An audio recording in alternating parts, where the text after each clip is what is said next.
بھلا تم نے ان لوگوں کو نہیں دیکھا جن کو کتاب سے حصہ دیا گیا تھا کہ وہ گمراہی کو خریدتے ہیں اور چاہتے ہیں کہ تم بھی رستے سے بھٹک جاؤ، اور اللہ تمہارے دشمنوں سے خوب واقف ہے، اور اللہ ہی کافی کارساز ہے، اور اللہ ہی کافی مددگار ہے۔ اور یہ جو یہودی ہیں، ان میں کچھ لوگ ایسے بھی ہیں کہ کتاب اللہ کے کلمات کو ان کے مقامات سے ہٹا دیتی ہیں، اور کہتے ہیں کہ ہم نے سن لیا اور نہیں مانا، اور کہتے ہیں سنو نہ سنوائے جاؤ، اور زبان کو مروڑ کر اور دین میں طعن کی راہ سے تم سے گفتگو کے وقت راعینا کہتی ہیں۔ اور اگر یوں کہتے کہ ہم نے سن لیا اور مان لیا، اور صرف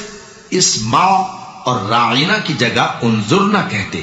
تو ان کے حق میں بہتر ہوتا اور بات بھی بہت درست ہوتی،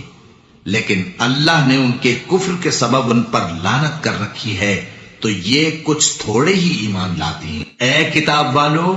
قبل اس کے اوے سارے مل کے ذرا ویڈیو دیکھو نا، اس کو بعد تو سارے کو پتہ چل سی کہ اللہ پاک سن بیٹی کو رحمت کیا ہے۔ اوے دنیا میں جتنا والدین واسطے درد بیٹی دے دل میں ہوندا ہے نا، بیٹے دے دل میں نہیں ہوندا۔